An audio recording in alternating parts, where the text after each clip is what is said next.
And eventually it leads you to boobs.com. Like, that's the pipeline. You watch Intuition by Jewel music video on demand, and then someday you're on your iPod Touch in the bathroom looking up boobs.com. Intuition Jewel to boobs.com, there is an argument to be made that that's a straight shot.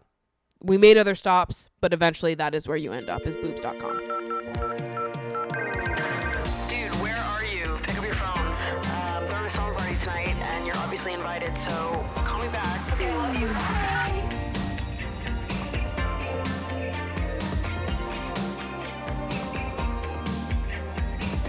What's up, you guys, and welcome back to Emotionally Online, summer party for spilling guts and sharing secrets, hosted by yours truly, the one and only Maddie Drosbeck, who is so eager to wish all of you a very happy Pride. Happy Pride Month, from one bisexual to many, many more. Clocked your tea just then, okay? I know many a bisexual listen to this podcast, and thank God, because I love to be in community with other bisexuals. God, is there any a better place to be? Couple days into Pride Month, I've been having a great time, but I'm not without my critiques of how the month has gone for me so far. Nay. I do have things to complain about.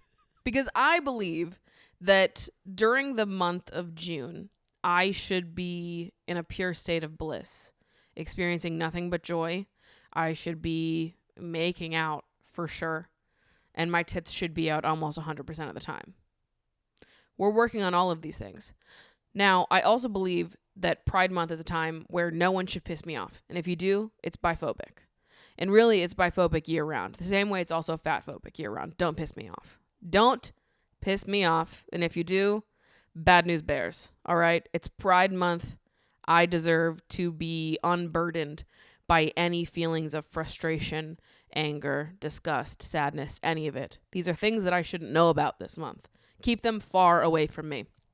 Now, unfortunately, I've not been safe from these feelings as of yet. What a shame. What a shame. What a shame. Biphobia on June 1st in the Regal Union Square Cinema, because some of y'all pissed me the fuck off. Now, you might be asking yourself, Maddie, why the fuck were you at the Regal Cinema at Union Square? Do you hate yourself and want bedbugs? And that's an awesome question. And many have asked that, and many will continue to ask that. I am part of the many. I have asked that. I've said that so many times. I always say that. That's what I'm known for.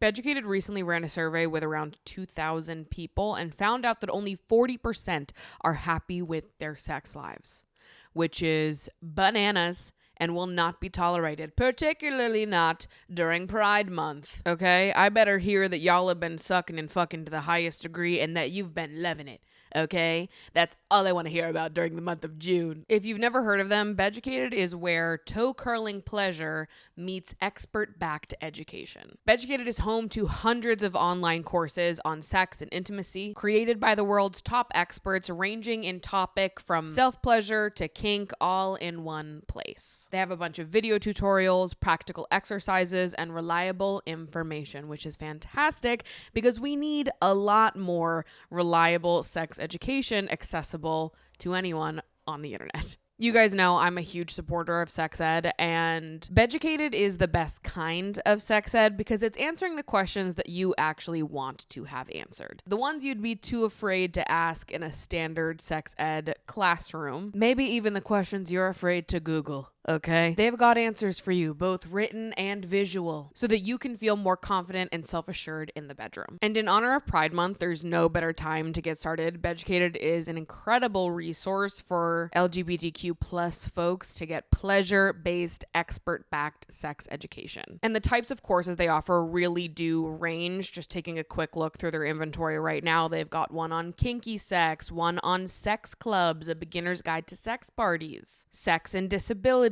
striptease, dirty talk, chronic pain and sex, and even courses on helping to understand your own sexual orientation. So you've got some courses that are a lot more emotional and others that are very much in the bedroom right with you and are going to give you video tutorials on everything that they are discussing. So if you're interested in signing up and checking out Beducated for yourself, you can use code Maddie for 50% off the yearly pass. And you can try it out risk-free because Beducated offers a 14-day money-back guarantee. So all you have to do is click the link in the description of this video and use code Maddie for 50% off the yearly pass at Beducated. And at the end of Pride Month, we better hear that more than 40% of you are loving your sex lives. But I was at the Regal Cinemas in Union Square because I was invited by my dear friend Kendall to attend a early screening of the first 28 minutes of the upcoming 28 Years Later movie, followed by a Q&A from Danny Boyle, the director, Jodie Comer and Aaron Taylor Johnson, the two leads in that movie, followed by a screening of the 2003 movie 28 Days Later. Are we following? There's a whole lot of 28s that just happened. The first 28 minutes of 28 Years Later, followed by a Q&A, followed by 28 Days Later. Okay, awesome experience. Was so excited to be there. I've never seen 28 Days Later, but obviously I've heard so much about it, and I do understand that it's kind of hard to get your hand on these days. Some of these movies are just sort of buried on the internet in 420p, which this movie, even on the big screen, was serving 420p, which I loved. All the letterbox reviews are people being like, was this shot on a fucking Nintendo DS? Was this shot on an LG refrigerator? And it does look like that, but it's got its own charm to it. I kind of love that that's what the resolution looks like. Witnessing a video in 420p on a big screen at the Regal Cinemas in Union Square, oh, these vibes are feeling really good to me right now. So anyways, go to watch this movie. I was super excited for the Q&A. Honestly, I knew that Danny Boyle was going to be there. I didn't realize that Jodie Comer was going to be there. Aaron Taylor Johnson, whatever. Cool. He's here too. Jodie Comer, though, come on, Jodie Comer heads, my Mad Fat Diary heads, let's fucking go. The second I saw her in person, chills along all of my arms and legs. My Mad Fat Diary is one of the most important television series that I've ever consumed in my life. Consuming that as a high schooler struggling with her body image, struggling with binge eating disorder, like, I can't tell you how intensely that TV show changed my goddamn life. And Jodie Comer is one of the leads in that show. So loved seeing her, was in such a good mood. And obviously the second that the Q&A starts happening, people are taking photos, people are taking videos. I don't know what the range of people invited to this event was, but obviously there are a lot of influencers and content creators in the audience. Fine. You expect there to be phones out during the Q&A. Do I sometimes roll my eyes when people have their phones up for the entire time? Yeah, I do. The same way I do at concerts and shit. Like, to have your phone out and take a couple videos and pictures throughout the show, fantastic. Love it. Do I think you should at some point in the show put your phone away? Yeah. Usually how I do it is like, I'll take my phone out, I'll take a couple pictures, I'll switch, I'll get like a 10-second video, and then I'll put my phone away. Because I want to be able to experience the thing that's happening right in front of me. Both things are important to me. I love a good, documenting of the moment, keeping it and saving it for myself forever. I do feel like I'm in the perfect middle ground with these kinds of topics. Some people are like, wow, how dare you exist living through the screen of your phone? Do you ever look up and just experience the world with all your 5 senses? And then there's other people who are like totally committed to getting every single second recorded. I am perfect. So I sit clean in the middle. And everyone shut up. And nobody gets to disagree with me during Pride Month. That's the other thing that's happening this month, just so you're all aware. I believe that there is room for both, because looking back at my childhood and the things that I recorded as a teen that are now, immortalized on my hard drive and at one point on the internet, I feel like I remember a lot more of my childhood vividly because I have videos to look back on it. Like the family vacation we took in 2011. Why would I remember any of that beyond like, oh, okay, this song came out the week before we went on the trip and I listened to it the whole airplane ride there. Like, or, you know, maybe something crazy bananas happens on the trip that my family talks about forever. But then the little things you sort of slowly forget about. But because I've recorded so much of my life, I actually do feel like I remember more of it because there's just more to look back on. I'm a very nostalgic girl. Anyways, all of that to say, I'm pro capturing the moment, but I think life is all about balance, people. You capture the moment and then you put it away and you soak up what time you have left with the moment. Anytime I go somewhere and people are just like recording the whole fucking thing and you're not like a designated photographer or videographer, I'm like, what are we doing, people? You're not even going to use all that. Like, nobody actually cares. You're gonna use a clip of that as B-roll in your vlog or put it under voiceover for a TikTok and that's going to be it. There's no way you needed to record the whole thing. You just didn't. Anyways, I digress. The only reason I'm mad about it is because they were blocking my view and so I always had to, you know, veer my head around these people holding their phones up with their arms directly up. Anyways, I'm also being a hater because what they did after this. So let me just get there. All right, let me just get to the real offense of this whole thing. We haven't even gotten there yet.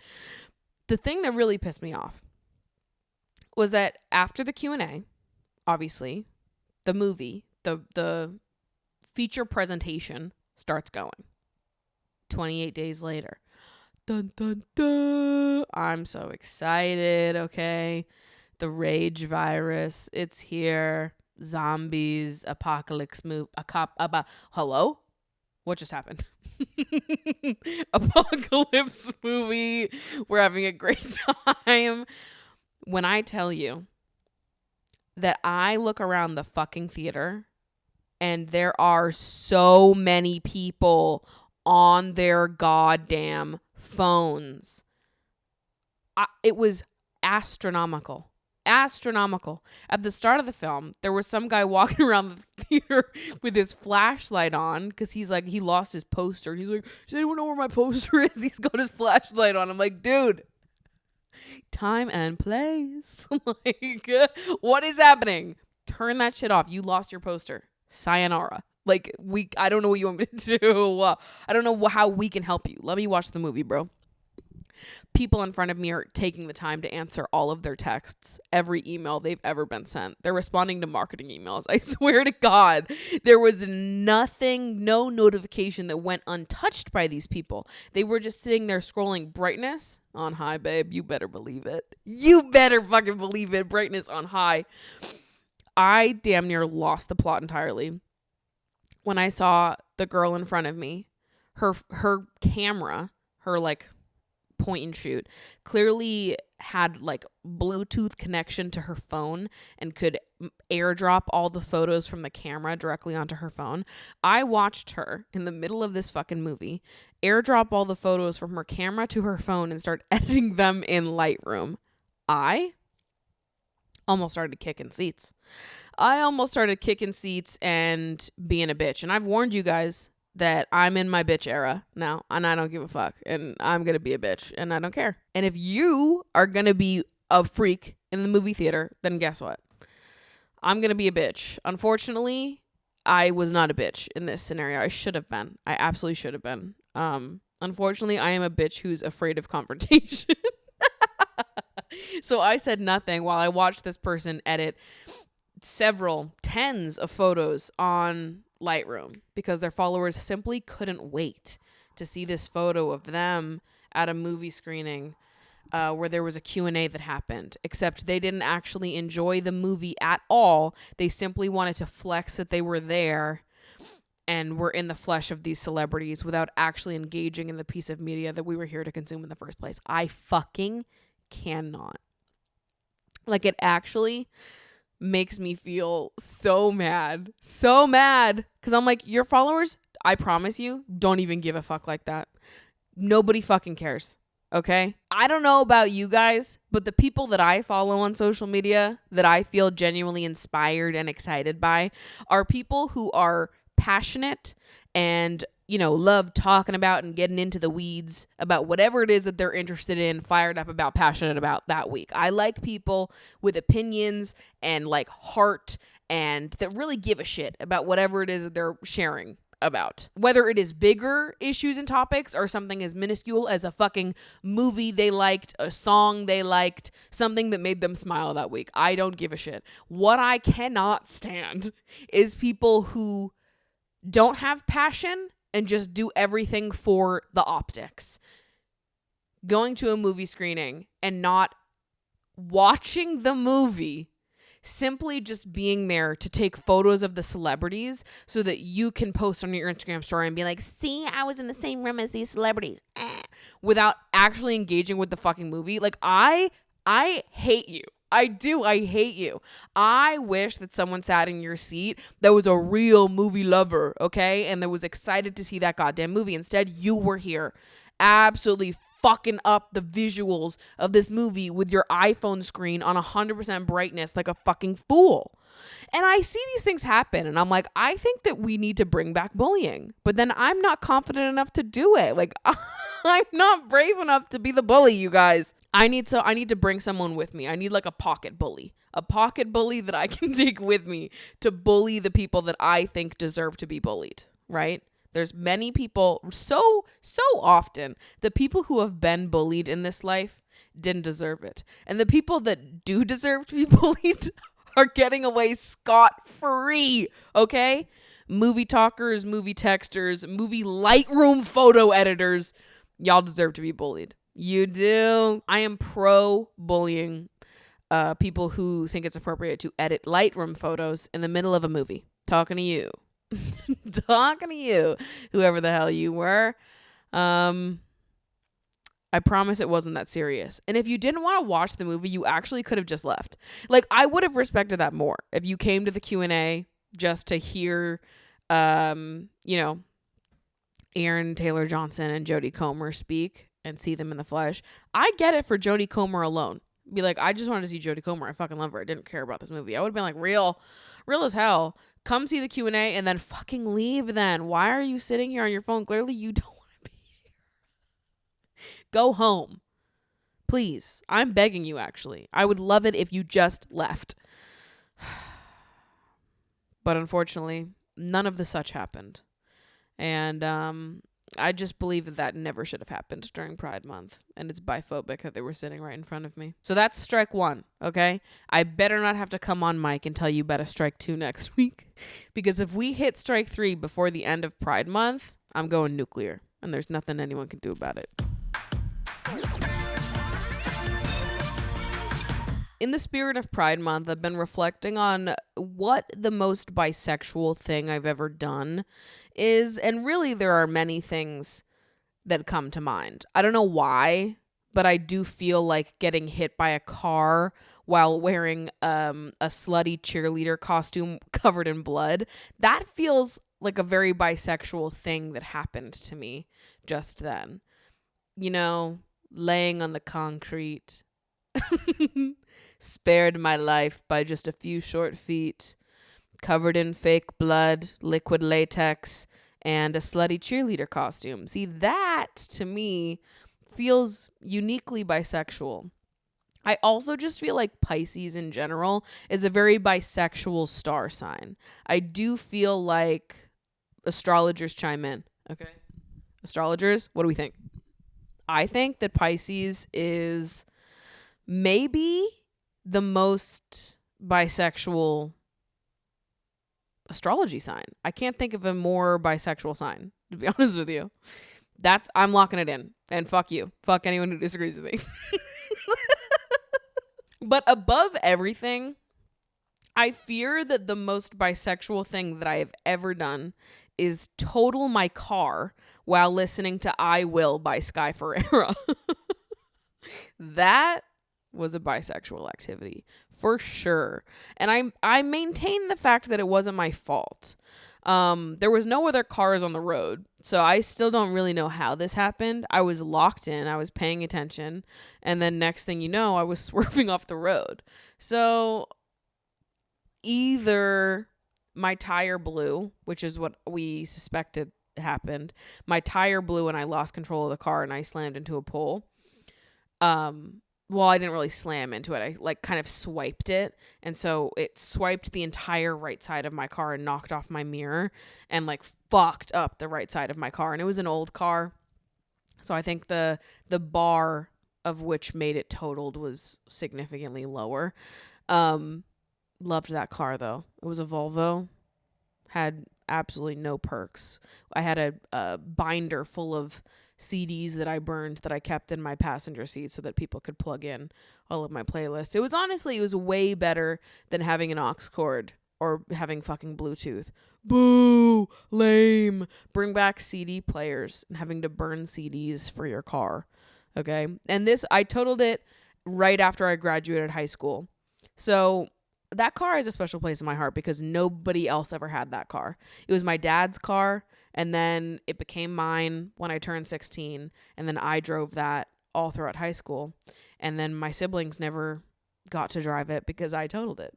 And that is a very eldest daughter thing to do, right?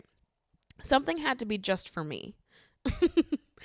I was here first, okay? I had 2 years on this planet with just my parents. 2 years of my life, I had to share them with no one. Sometimes I need to be brought back to those days. I need to have things that are just for me and not for you. I'm tired of sharing. Didn't want to share that Volvo, so I totaled it.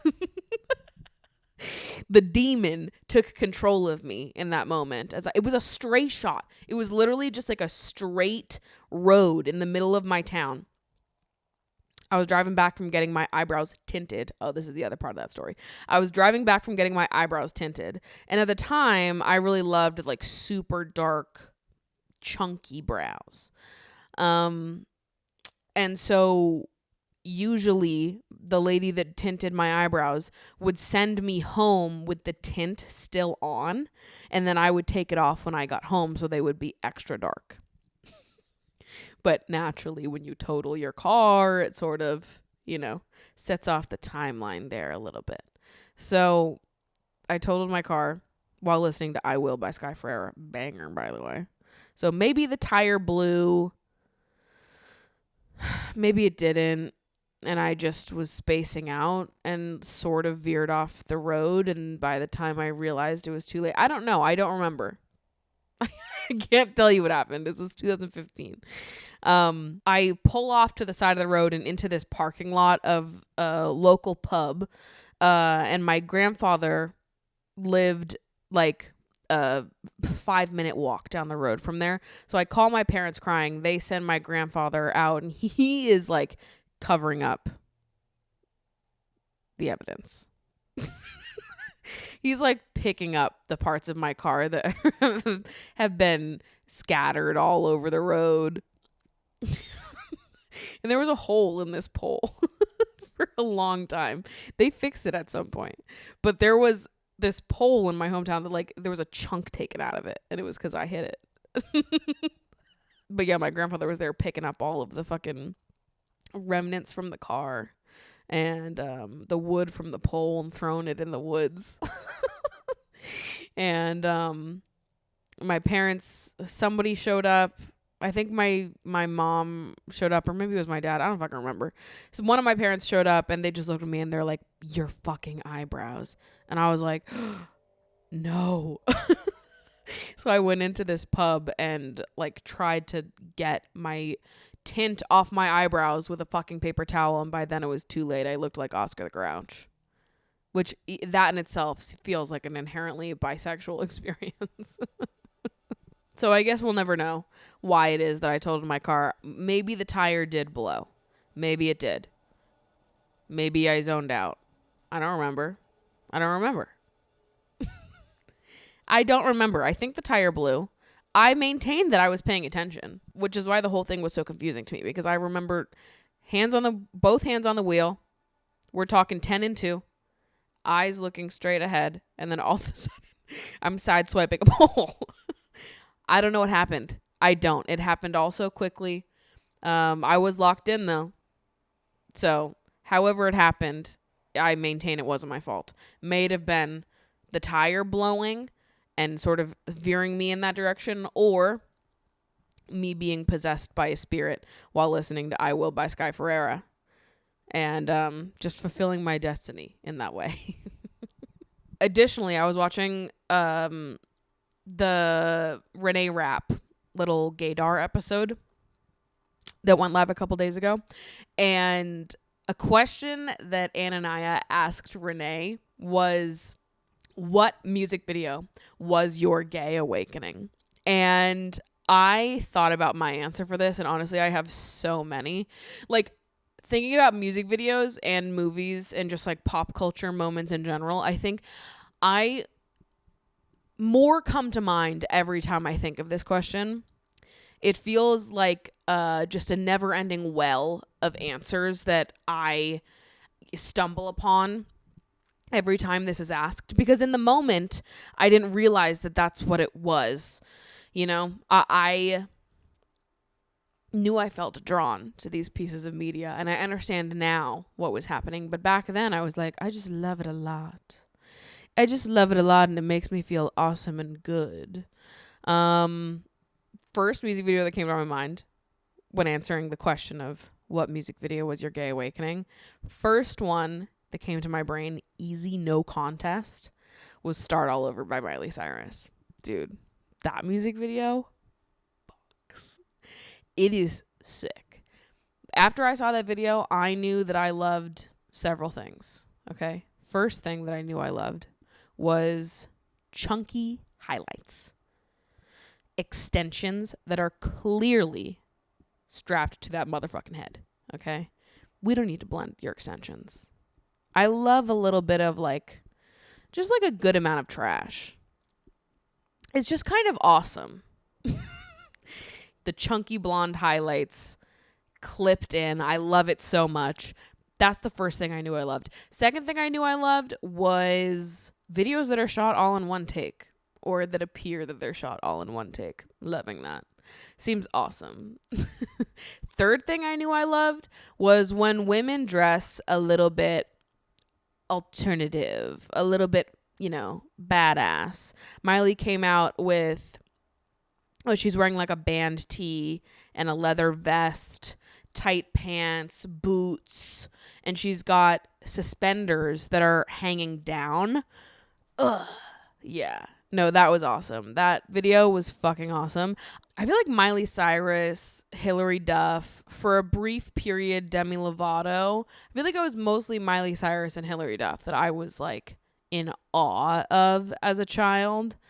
Looking back now, like my child bedroom, there were no photos of men on those walls. Not even fucking one, bro. Okay. We didn't give a fuck. We didn't care. It was Miley, Demi, Selena, Britney, Hilary Duff. It was any woman. Yes. Any woman that I loved was on those walls as a child. No men were allowed. The where it switched for me, there was a couple of times. I feel like the first time that I started having like a celebrity crush on a man was Jonathan Taylor Thomas, which is the timelines of this don't make any sense.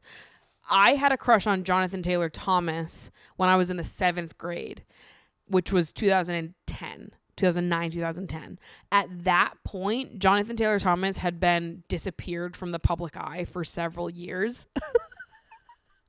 I think he was in like Tuck Everlasting, or no, it was Tom Sawyer or something like that. It was like the Tom Sawyer movie that Jonathan Taylor Thomas is in. They showed it to us, like the entire 7th grade class went to the auditorium to watch the Tom Sawyer movie.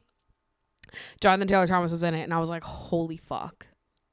That one right there is so sexy. So I went home and I made a bunch of collages to put as my screensaver on my iPod and, my EEPC, those little mini computers. Made a DIY collage of a bunch of photos of Jonathan Taylor Thomas from the 90s that I was obsessed with. So I had a crush on Jonathan Taylor Thomas from the 90s in 2009. And that was the first time that I was like, ooh, Yeah. But before that, I didn't give a fuck about any men. Or the only male artists that I liked was Aerosmith and Simple Plan range. And that's men that wear eyeliner. So the bisexual is continuing to check out. Who gives a fuck about Zac Efron? Not me. I didn't give a single fuck. High School Musical came out and I was way more interested in Ashley Tisdale and Vanessa Hudgens. Zac Efron was just boring to me. That is just a man. I would rather pay attention to the girly pops that are serving me way more to chew on. Ashley Tisdale specifically. I love the girlies that bring drama and cunt. Okay? And Sharpay was serving cunt constantly. I just, looking back now, none of my fascinations were ever on men or boy characters or anything. I never cared. I was always more interested in the female characters, the women, the girly pops, okay? And then I feel like the real turning point after Jonathan Taylor Thomas was One Direction. But at that point, it's like, well, everyone who liked One Direction was gay anyways. Do you know what I mean? Like the turning point where like the posters on my walls went from like Miley Cyrus and Hilary Duff, and it eventually switched to Lady Gaga, major Lady Gaga, Kesha. Then we're adding in One Direction. We're adding in a certain YouTube prank group that will not be named. We're adding in Cher Lloyd, Little Mix, LMFAO, unexplainably. But you know what? Maybe I'll still stand by that for the weird vibes of it all. Ahead of my time. Okay. I saw someone say that the first LMFAO album, I'm forgetting what it's called. I think it's called Party Rock. But Party Rock Anthem is not on that album. Don't even think about it. We're talking Yes, I'm in Miami, bitch, Little Hipster Girl. We're talking that era LMFAO. Somebody said that that album walked so that Brat could run, and that comparison did make me giggle, and I kind of loved it. And it's one of those things that it's, you either get it, you see the vision, or you don't. So if you don't see the vision, just fuck off about it, okay? Because us LMFAO heads that were deep in the audience for this uncle-nephew duo doing whatever the fuck that was. Like, I had an LMFAO poster in my bedroom, unexplainably. Point of all of this being is that I do feel like the YouTube prank group was, like, very straight of me. Like, that was derogatory. And this is why they can't be named, right? Because I don't know what happened to me in that era. But, like, to love One Direction, to be a One Direction fan, that is still super gay. So it's like my interest in male musicians and artists, my interest in celebrity men, it has never been super straight. Like, I remember, what was the guy that everyone was obsessed with? Ryan Sheckler. It's like some skateboard guy, I think. I don't know who the hell that is, and I don't care to know. Don't tell me. I was busy having crushes on gay men making music videos on YouTube in 2011, okay? Do I look like the type of bitch that would have had a crush on Ryan Sheckler? I don't even definitively know who that is. No, okay? I had a crush on Zayn Malik and the 90s version of Jonathan Taylor Thomas. Okay, wait. Other music videos that had an impact on me. With Love by Hilary Duff. And this is the music video where she wears like a little black bob wig. I don't think she wears it for the full video. I think there's some shots of her as her beautiful blonde self. And then she also has some shots where she's in this like black wig and she's sort of undercover and she's trying to escape. And she's like running through the stairwell of this fucking place. I don't know what the hell was going on in this music video. All I know is that I found Hilary Duff in a wig to be very compelling and very sexy. There was something very like Totally Spies about it. You know what I mean? Like women undercover in trench coats and wigs. Serve. Okay? That was what I needed at that time. Another one, Intuition by Jewel. Most of that music video is kind of random, where she's just like walking along the streets. But then at the end of the music video, she's in a white tank top and there's a bunch of firefighters spraying her down with water. And she's like, ah. And it's like the sexy firefighters with Jewel covered in water in this white tank top. Yeah, come on. I was cheering when I saw that. We were on demand, scrolling through music videos to watch. God, miss that.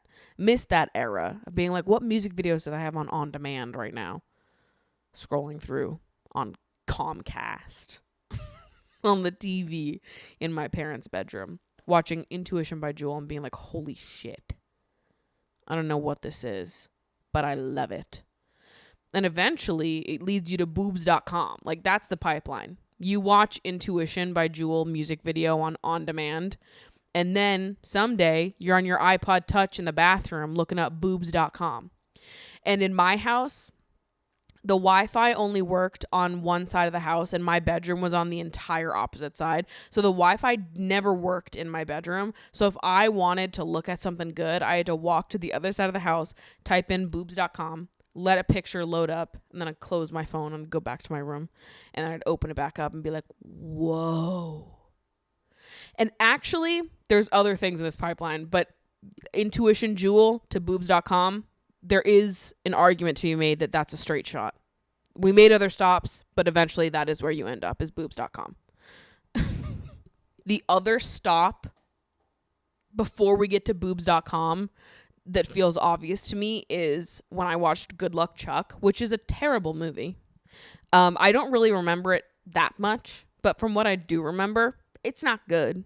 But I remember accidentally watching Good Luck Chuck because it was number one in the iTunes store for movies or rentals. I don't know if it was officially number one in the iTunes store, but I know it was in like the top charts for movies on iTunes.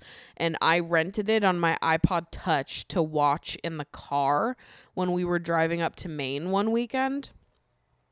And it was an R-rated movie, which we were allowed to watch. Like, my parents used to go to the Red Box and rent a DVD for us to watch, or a VHS tape. I don't fucking remember at what point they became DVDs instead of VHS tapes, but they would go to the Red Box and get a movie for us to watch and just leave us with it and go off to dinner. I watched Step Brothers right when it came out with my siblings while my parents were out at dinner one night. With Step Brothers came out when I was probably in like 6th grade, which meant my siblings were in 4th grade and 2nd grade.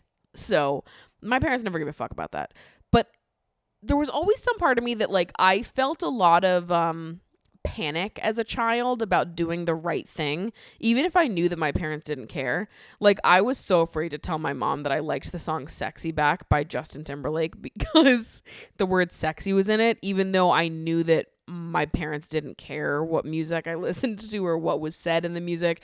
And my mom would always listen to Sexy Back in the car, and she loved the song. But I remember feeling like terrified to tell her that I liked that song, and I listened to it in my spare time. I felt the same way about Girlfriend by Avril Lavigne. I don't know why. I don't know why. I think sometimes I heard that other parents, like my friends' parents, didn't let them listen to certain music or watch certain movies, wear certain clothes. And then I would start getting afraid that my parents were going to say the same things, because they never would be like, they would never explicitly be like, yes, that's okay. But they would never explicitly say, no, this is not okay. They just like never cared. We never talked about it in my household. We had there was just no rules. It was like, sure, do whatever you want. I don't care. Or like the one time I was watching Secret Life of the American Teenager on my dad's laptop, and my mom saw that I was watching it. And I was doing it secretly because I was like worried that she was going to be mad at me or tell me I couldn't watch it or something. And when she saw that I was watching it, she just came over to me and she was like, it's fine that you're watching that show, but if you are going to watch it, we should probably have a conversation about teen pregnancy and whatever else. And I remember being really upset about it and feeling like just embarrassed that she saw me watching that show, or like that she knew I was curious about it. And I don't know why, because she was very normal about it. My mom was just like, yeah, that's totally fine that you want to watch that. Let's just like have a conversation about it. And I was like, this is humiliating.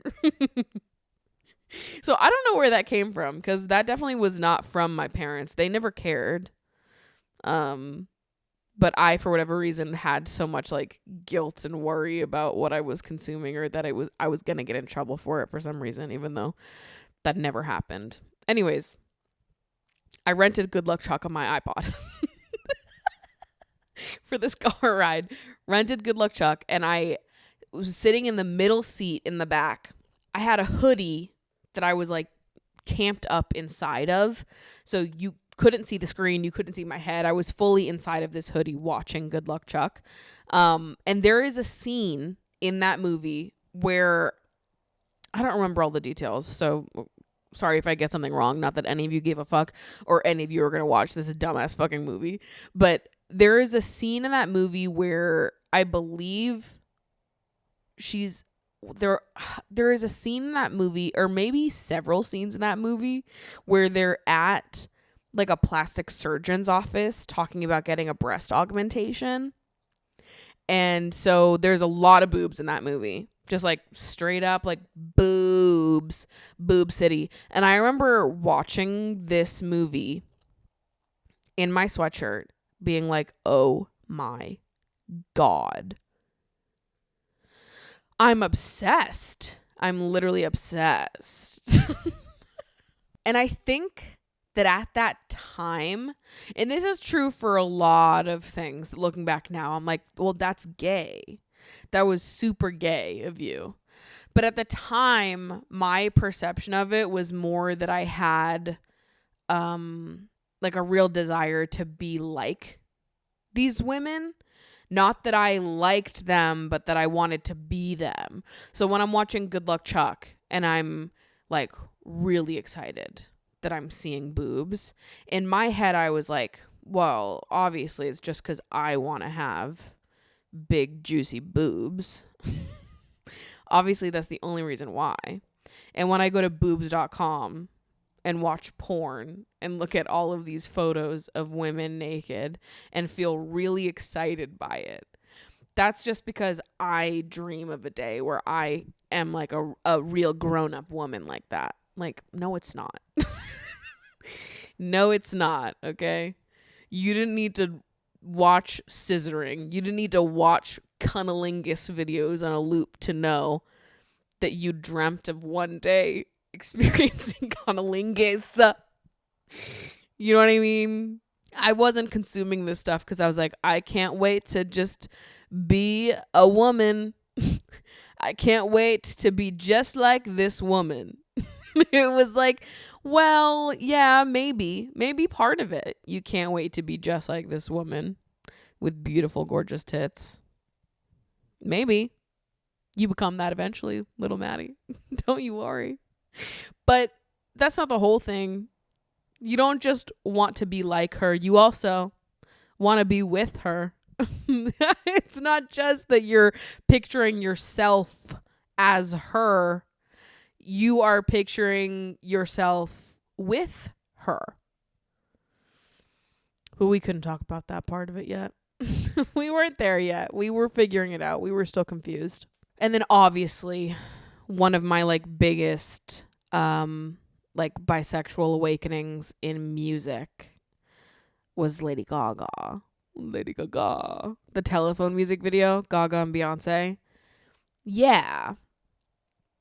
Yeah, absolutely. Are you kidding? Gaga with the hair in the Coke cans with the cigarette sunglasses and the leather. There's just something about that aesthetic. Like the blonde hair with super dark eyeshadow, red lipstick, leather, you know, fishnet tights, high heel lace up leather boots. Like that is my kryptonite. That is the thing that I will die for over and over again. Bleach blonde hair with dark makeup, serving cunt in a bunch of leather, paired with Beyonce. They're like two women on the run. That whole video is gay. I love it. It's awesome. That was a bisexual awakening for me. And then just, we move into the Born This Way era, and it's like I was way too excited about all of that. Oh yeah, you're an ally that can't stop crying when you engage in any of what Lady Gaga put out during the Born This Way era. Like, I bet you're just an ally. Also, I was way too fascinated and interested in like Lady Gaga's ass. Like, there's a line where it's like, oh, well, we're just appreciating what any normal person can appreciate. She's gorgina. She's gorgine. And she has an incredible ass. 100%. And also, there's a line where that maybe becomes an interest of yours that is more than just knowing when to appreciate a beautiful woman. Knowing when to appreciate a beautiful woman and knowing when that woman is just your epitome of what you find beautiful and attractive. Like, yeah, actually, Lady Gaga is everything that I find attractive in a woman. She has everything. There is nothing she doesn't have.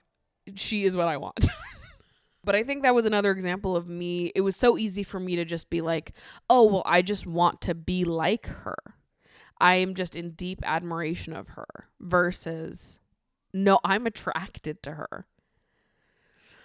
Yeah, we just didn't know. We didn't know the difference then. I was always going to take the conclusion of like, well, no, obviously I just really admire her and think she's awesome and beautiful and want to be just like her. That was always going to be the conclusion. This is the conclusion that every bisexual person comes to when they've grown up accepting their attraction to men, and their attraction to women comes much later on. I'm sure of it. I'm sure that we've all explained it to ourselves in that way. And then obviously we're talking movies. John Tucker Must Die. That like kiss that happens between Sophia Bush and Brittany Snow in the car. Or do they kiss? Or do they almost kiss? I think they almost kiss. Didn't matter. Them almost kissing was enough for me. All right. Also, men in thongs. Yeah. John Tucker Must Die knew exactly what they were doing when they gave us the Sophia Bush, Brittany Snow moment, and they made men wear thongs. They said, come here, little bitch boy. I gave you a red thong. You better put this baby on and scale the building for me so I can fuck you, actually. You think you're going to fuck me? Absolutely not. You put this little number on and make your way over here, big boy.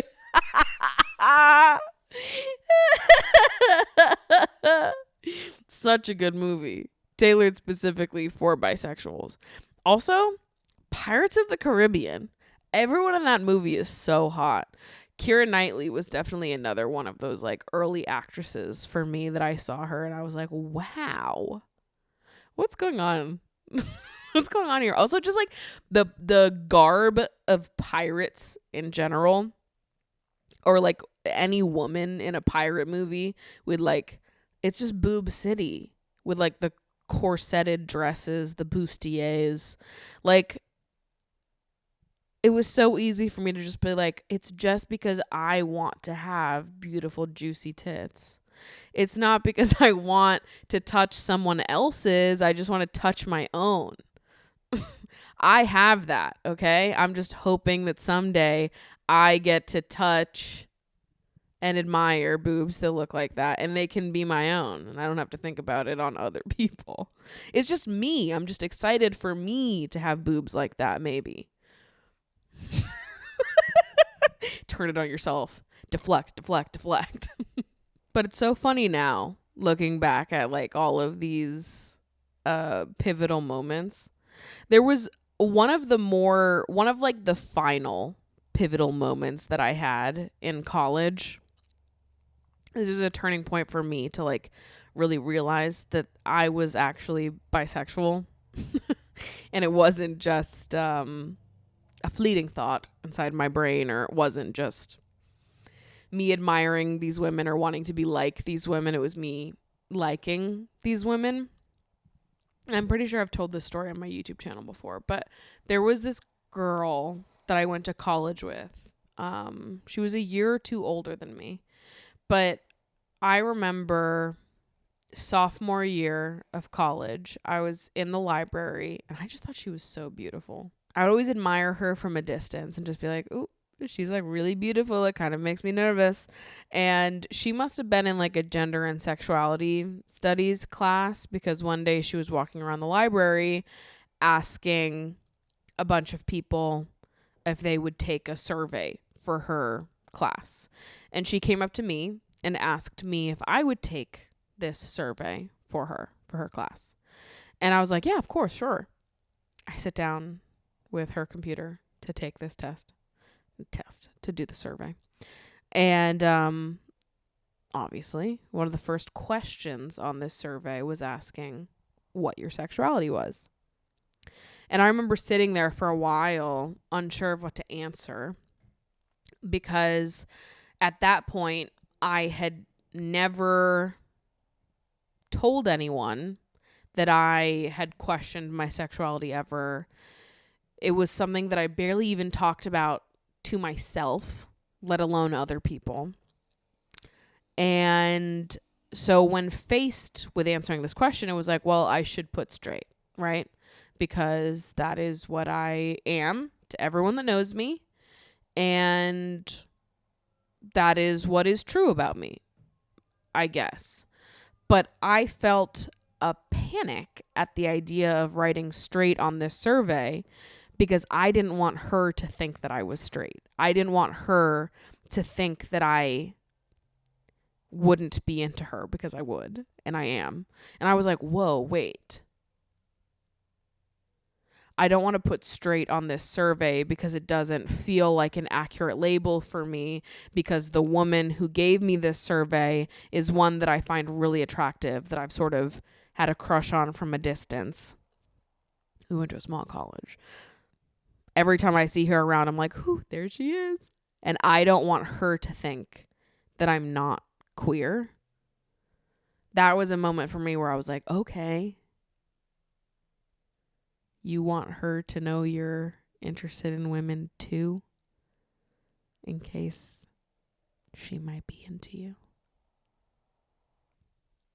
And I want to say it was probably shortly after that I told my friend Ellie that I thought I was bi. And she was the first person I ever talked to about it. We lived together at that time. Sophomore year of college.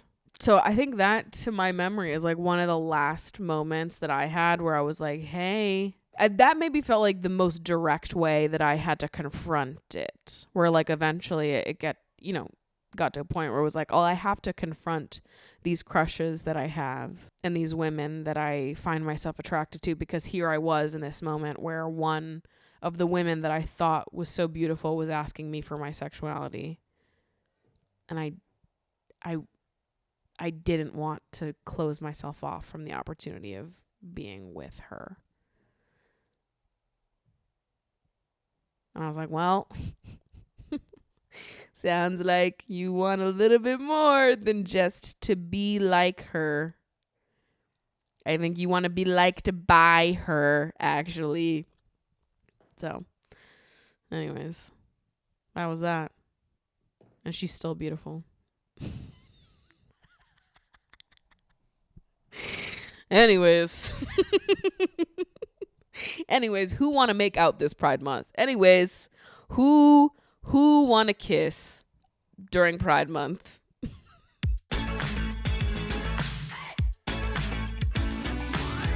Coming to the end of the show here, I wanted to dip into the submission box and just do a submission or two. I know we've been talking for a while now, but I saw one in the box that seemed quite fitting for Pride Month. So let's get into it. Hi, Maddie. As Pride Month approaches, I was hoping you could give me some advice and perspective on my slight queer identity crisis. I am a 29-year-old bisexual woman who has been with my partner, a cis man, for 10 years and married for almost 3. He's truly my best friend and my absolute ideal partner, and I love being with him. When I came to terms with my bisexuality, we were already a year into our relationship, and he was super supportive. I told him that I wanted to remain monogamous, and he agreed. We have been monogamous our entire relationship and intend to stay that way for the foreseeable future. I'm also a monogamous girly. So basically, I've never been with a woman.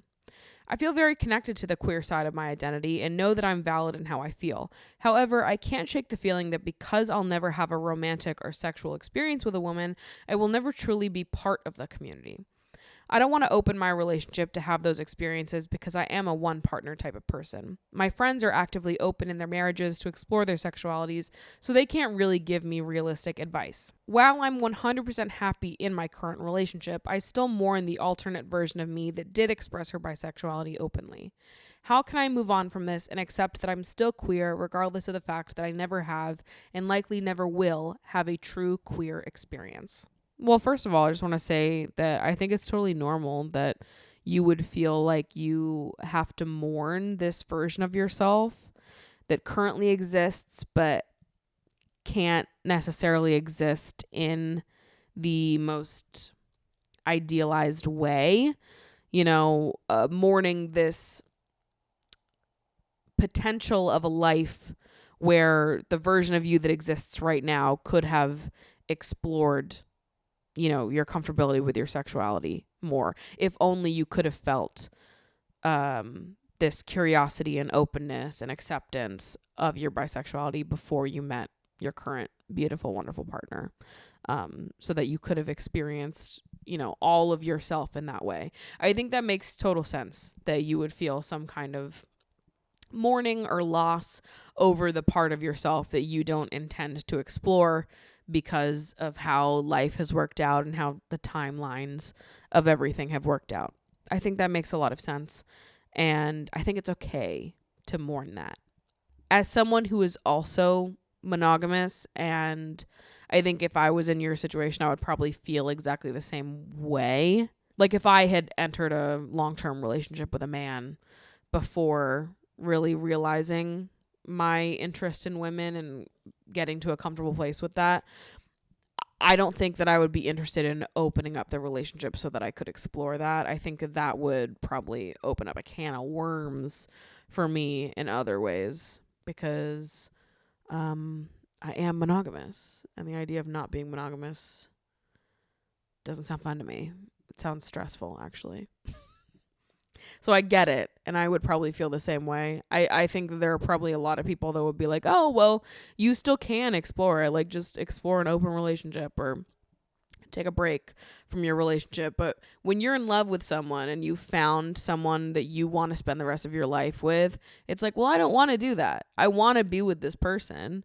I found the love of my life. We are married. I am happy in our relationship. But there is a side of me that longs for an era of my life where I could have explored this side of myself. And now I don't want to. I don't want to, go out of the confines of this relationship because I'm comfortable with our arrangement and I love them, and that's sort of it. And I think all of these things are allowed to exist at once. You're allowed to know with certainty that you are monogamous and you want to keep it that way, and you're also allowed to know with certainty that there is a part of you that mourns the era of life you could have had you have been comfortable with your bisexuality before you met this love.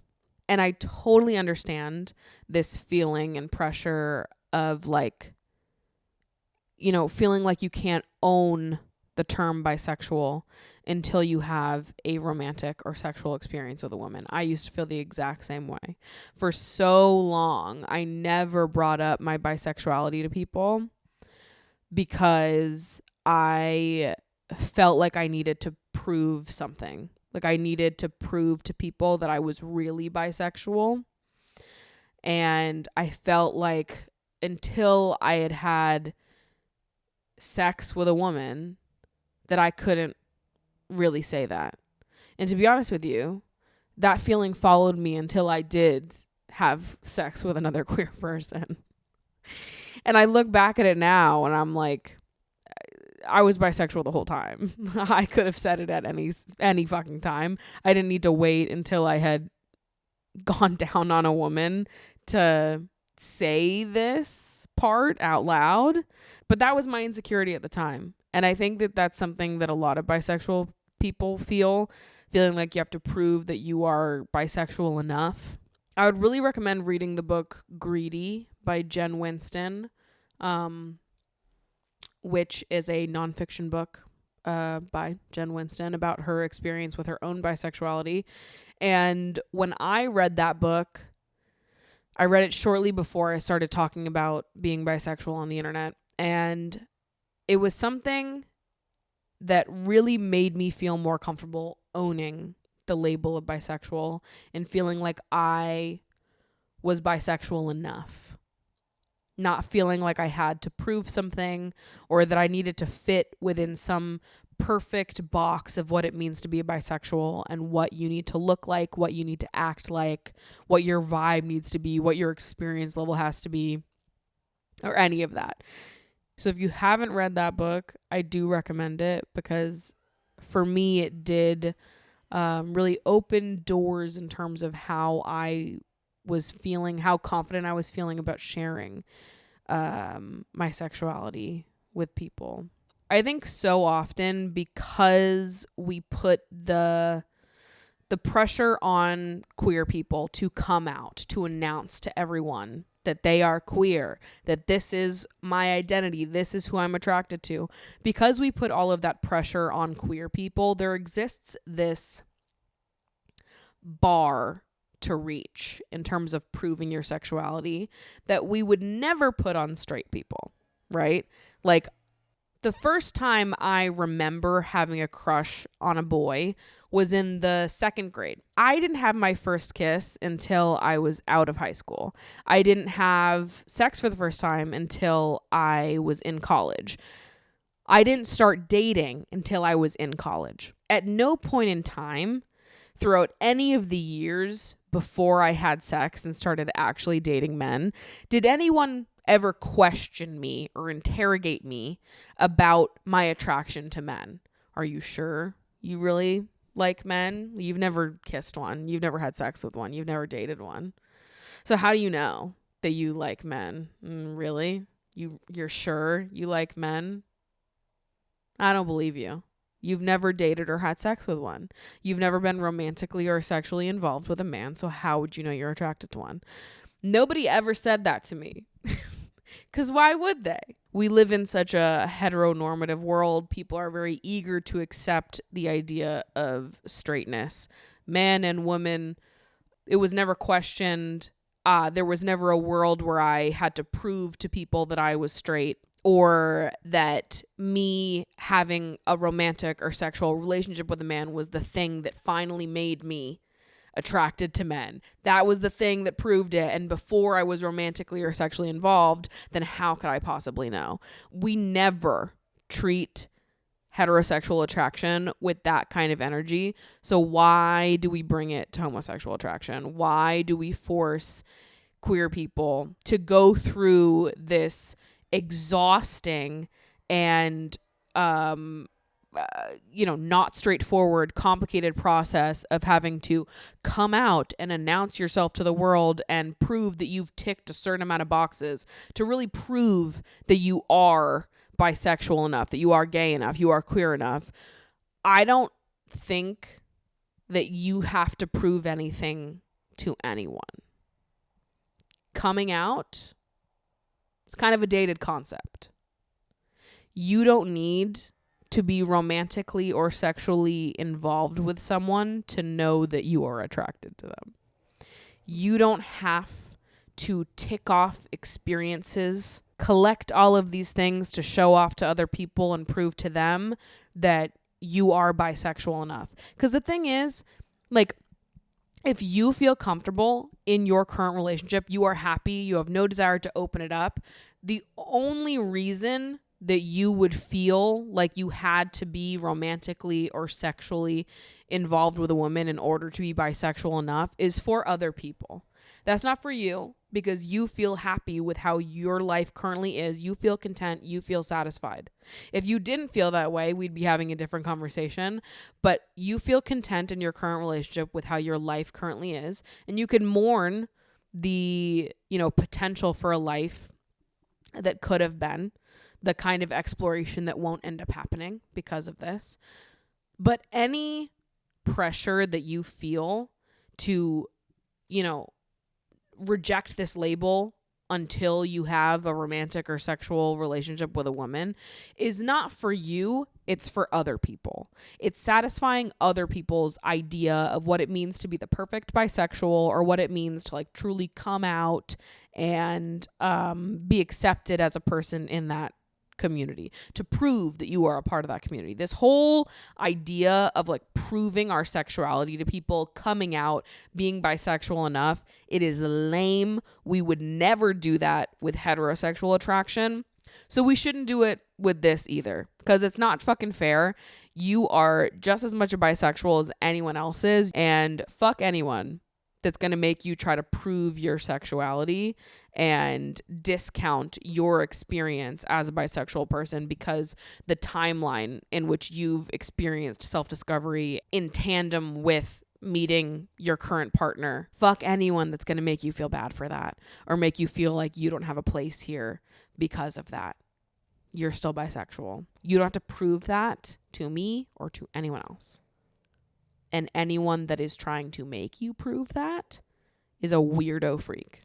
Dude, who knew we were doing a little Pride episode today? Honestly, I didn't even really intend for this to be the Pride episode, but here we are, and I'm not mad about it. So thanks for hanging out.